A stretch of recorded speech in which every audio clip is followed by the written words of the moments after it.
He was a leader of justice, mercy and piety, revival of the Sunnah.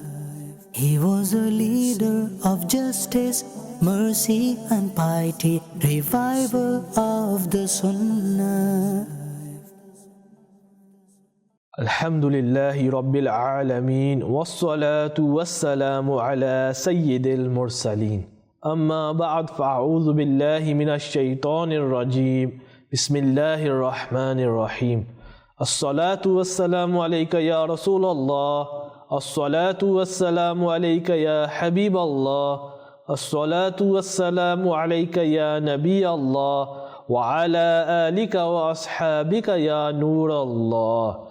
Dear viewers of Madani Channel, welcome back to our series, The Life of Sayyidina Umar bin Abdul Aziz Rahmatullahi Ta'ala alayh. Alhamdulillah, in this series we are talking about the blessed life of Sayyidina Umar bin Abdul Aziz Rahmatullahi Ta'ala alayh through various angles, so that we can take lessons from his blessed life and act upon them and bring those lessons into our life as well. Remember, my dear viewers of Madani Channel, on a daily basis, thousands of people die, thousands of people leave this world. But moments after they pass away, they are forgotten. Almost immediately they are forgotten.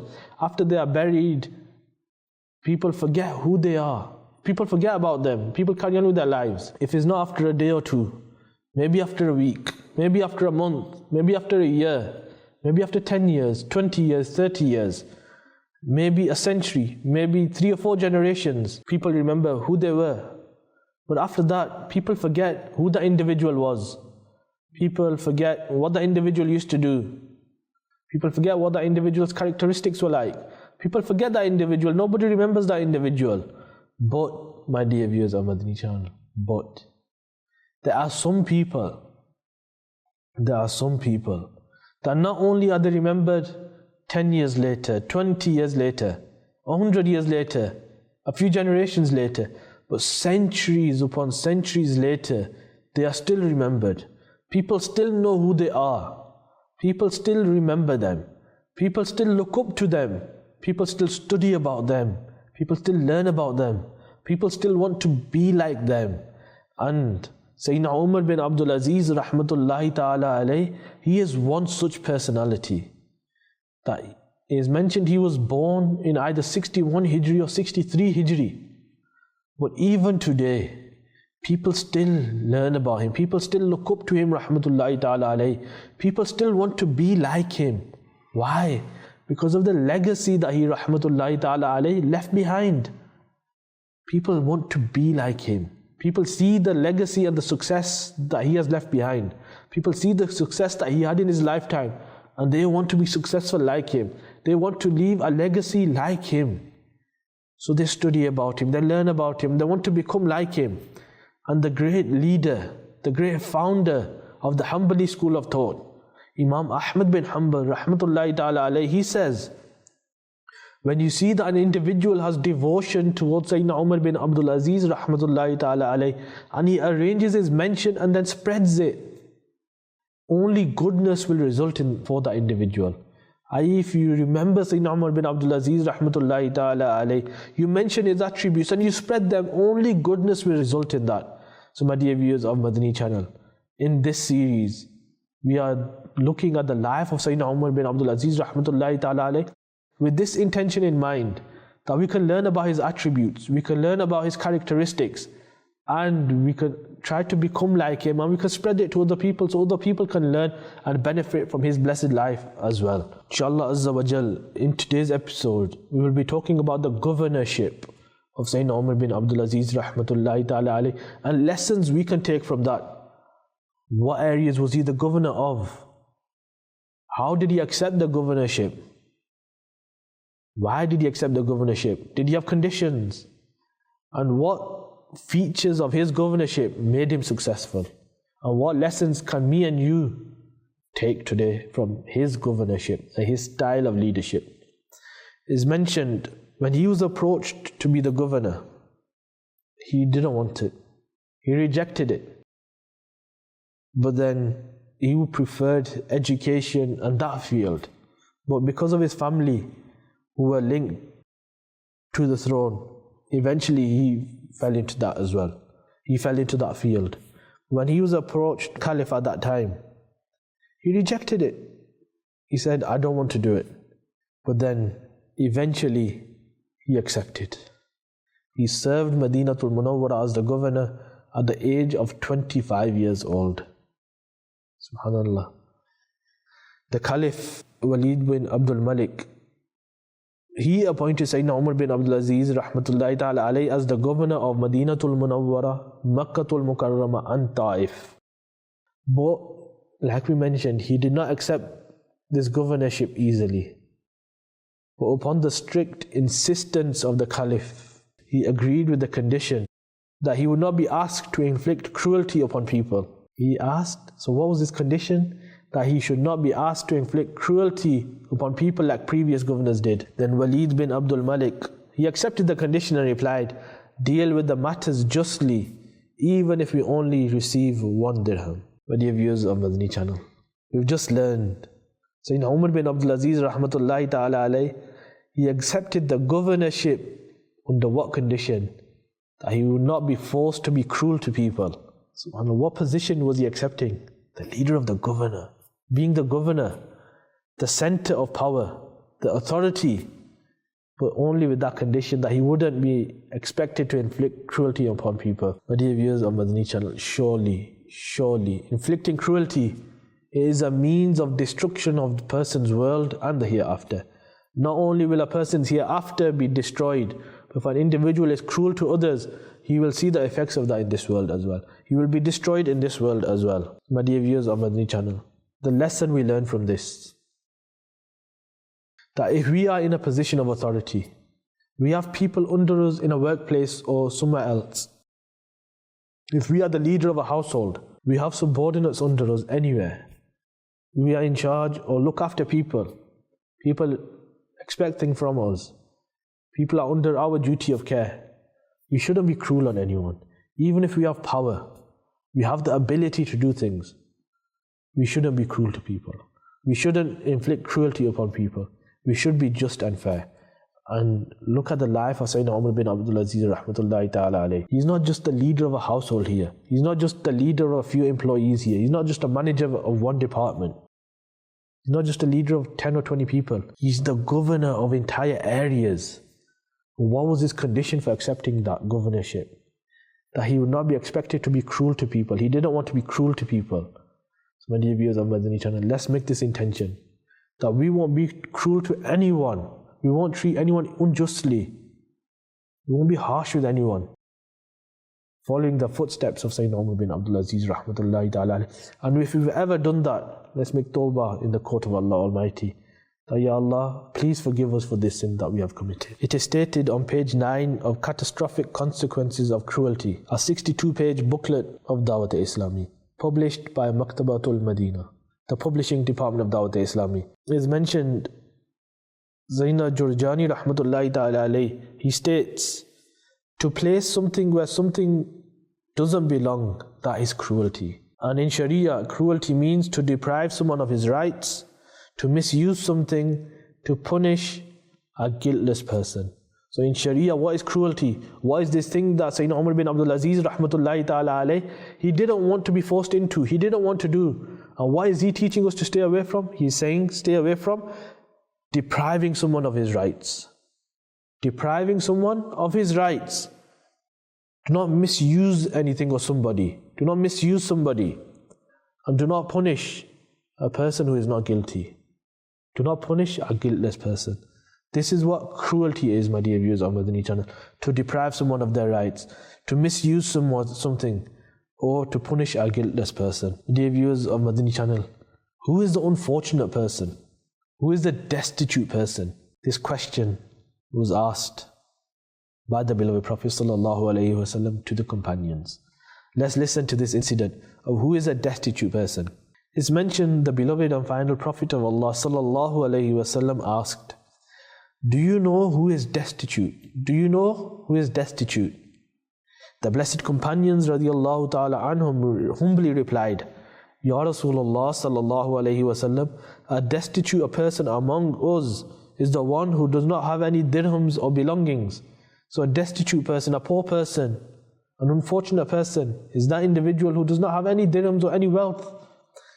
The Holy Prophet ﷺ said, in my ummah,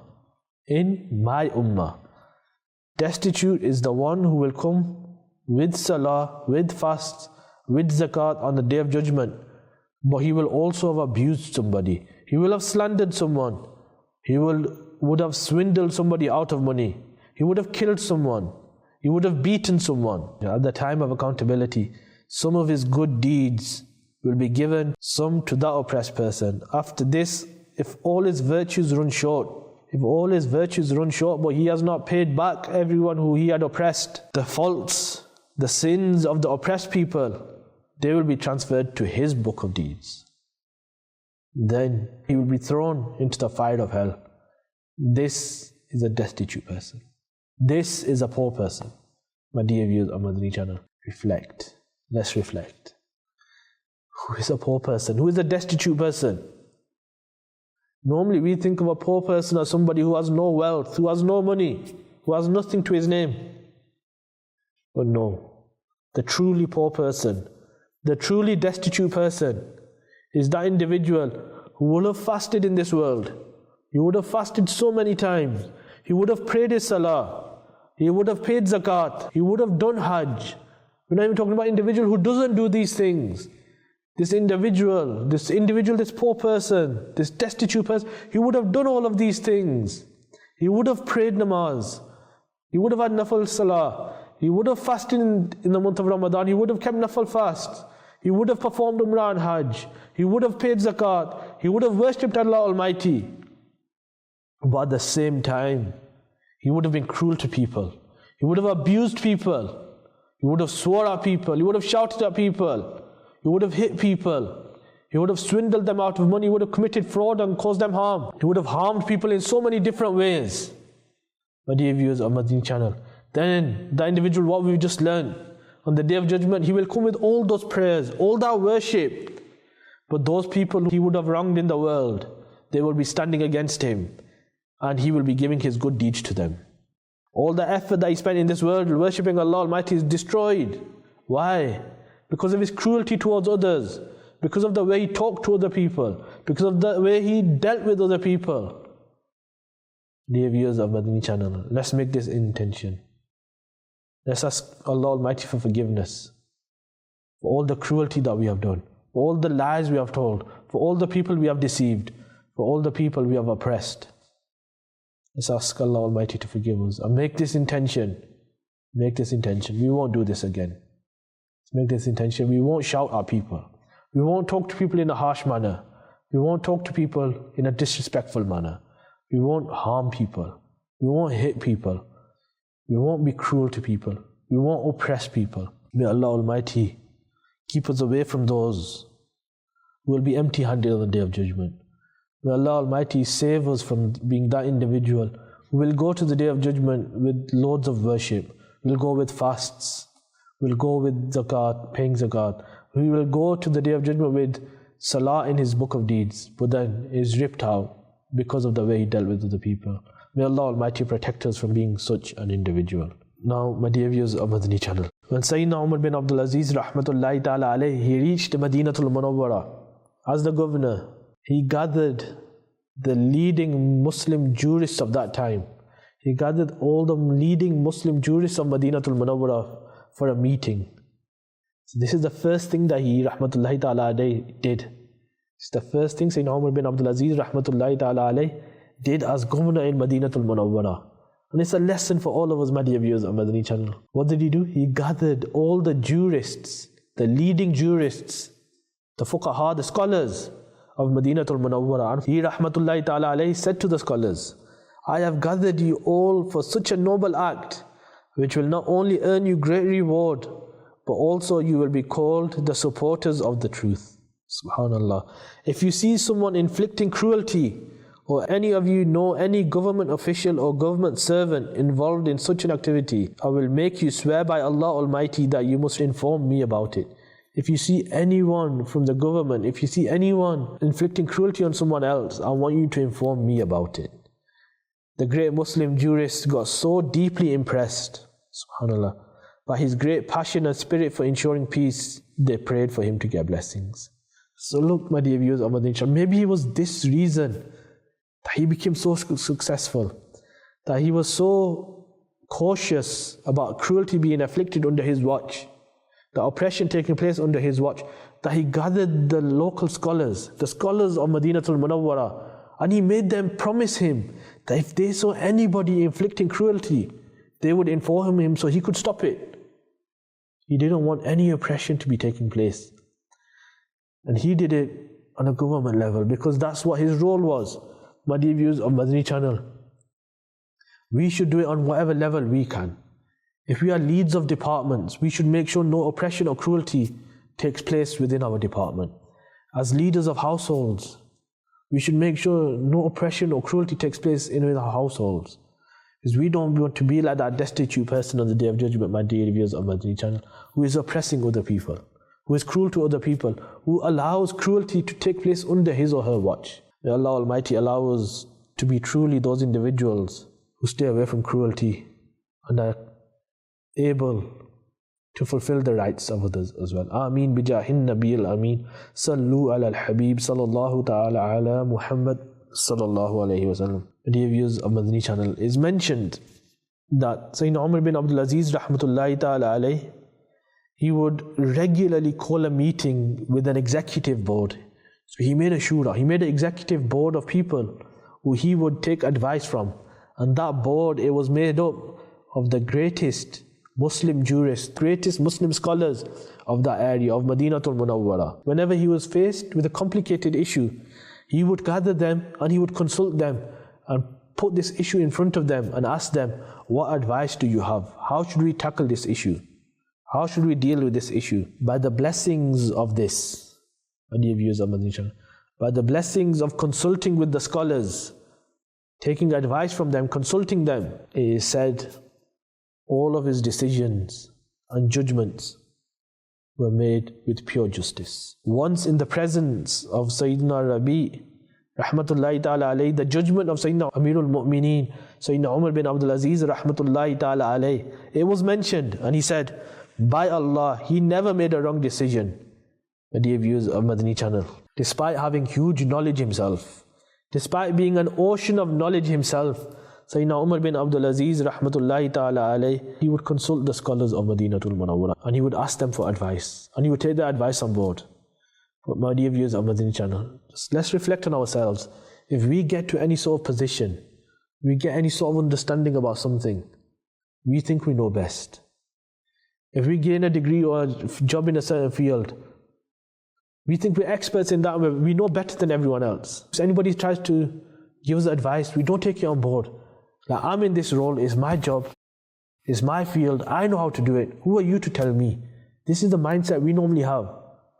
For example, when an individual becomes an accountant, or an individual becomes a solicitor or a doctor, and then his parents or those who are his teachers, they try to advise him on something, or somebody from society tries to advise him, this thing that you're doing is wrong, you shouldn't do it. Because of the arrogance that is instilled, because of the education or apparent education of that individual is not willing to listen.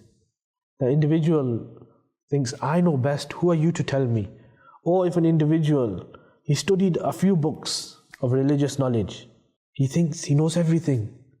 When great scholars tell him that what you're doing is wrong, or when people from society tell him that this is what you're doing is wrong, thinks, I've studied a few books, thinks, I know better than you, who are you to tell me? I've studied as well. My dear viewers of Madani Channel, from the life of Sayyidina Umar bin Abdul Aziz rahmatullahi ta'ala alayhi, we see this is not the way. When people advise us, we should take their advice on board. And we should make a circle around us to advisors when we are to make big decisions. We should make a circle of those people who we trust. And when we have a big decision in our lives, when we have something we need to make a decision about, we shouldn't just go into it just with our own intellect, just with our own viewpoint, without consulting anybody. Because this is not the way of the great scholars of Islam. This is not the way of the successful people. This is not the way of Sayyidina Umar bin Abdul Aziz rahmatullahi ta'ala alayhi. We've learned that he made a board from great Islamic scholars and he would take advice from them. So why don't we make a board as well around us? A group of close friends, whether that's scholars or our teachers or people who we trust, that when they give us advice, when we want to make a decision, we gain advice from them and we act upon what is told to us as well. In this way, my dear viewers of Madani Channel, we will see that we are not falling foul of making hasty decisions. All our decisions will be based on reason and logic. My dear viewers of Madani Channel, consultation is a great sunnah of our beloved Prophet sallallahu alaihi wasallam. He sallallahu alaihi wasallam, on many occasions, he would ask the opinions of the blessed Sahaba radiallahu ta'ala anhum, that what do you think we should do here? What's the advice that you give here? Remember, he sallallahu alaihi wasallam knew best. He didn't need the advice of the Sahaba. He didn't need to consult them. But why did he sallallahu alaihi wasallam do it? He did it to teach me and you that when you are faced with difficult decisions, when you are faced with tough decisions, consult with people. Because through consultation, through talking through that problem, through talking through that issue, you will come to a decision which will be a means of success for you. And my dear viewers of Madani Channel, I want to finish today's episode by mentioning a few sayings on this topic of consultation, that how we should consult people when we are making decisions and the importance of it if we want to be successful in this world and in the hereafter. Sayyidina Ibn Umar radiallahu ta'ala anhuma, he said that the beloved Prophet sallallahu alaihi wasallam has stated, the person who intends to do something and consults with a Muslim for it, Allah Almighty guides him towards the right. So if you intend to do something and you consult a Muslim with it, subhanAllah, Allah Almighty will guide you towards the right decision. Sayyidina Hassan Basri rahmatullahi ta'ala alayhi, subhanAllah, he says, when people in a group consult with each other, Allah Almighty guides them to a better opinion. Allah Almighty guides them to a better opinion, subhanAllah. Sayyidina Anas bin Malik radiallahu ta'ala anhu said that the beloved Prophet sallallahu alayhi wasallam stated, the person who does istikhara will not become unsuccessful, and the one who consults with someone will not regret, and the one who spends moderately will never become indigent. SubhanAllah, again, emphasis on consulting with somebody will not feel regret. Now listen to this final saying, my dear viewers of Madani Channel, about the harms of not consulting, about the harms of thinking that your opinion or our opinion is final and best, that we know best. My dear viewers of Madani Channel, the fourth Caliph of Islam, the lion of Allah Azza wa Jal, the lion of Rasulullah sallallahu alayhi wasallam, Sayyidina Ali al-Murtada, Karamallahu wajhahul Kareem, he says, the one who considers his opinion sufficient is in danger. So my dear viewers of Madani Channel, we've learned the importance of consulting with others when we have a decision to make. We've learned the harms of thinking that our opinion itself is sufficient. So let's make this intention. When we have a big decision to make, we will consult with other people. We will make that group of friends around us, that circle around us, who we trust when these decisions are about to be made, that we can consult with them and they will give us the best advice possible. My dear viewers of Madani Channel, let's make this intention that we will make this circle and we will consult with people when we have a decision to make. May Allah Almighty allow us to follow in the footsteps of Sayyidina Umar Bin Abdul Aziz rahmatullahi ta'ala alayhi. May Allah Almighty allow us to take lessons from his blessed life. May Allah Almighty allow us to become successful like him as well. Ameen bijahin nabiyyil ameen. Sallu ala al-habib sallallahu ta'ala ala Muhammad sallallahu alayhi wa sallam. He was a leader of justice, mercy and piety, revival of the Sunnah. He was a leader of justice, mercy and piety, revival of the Sunnah.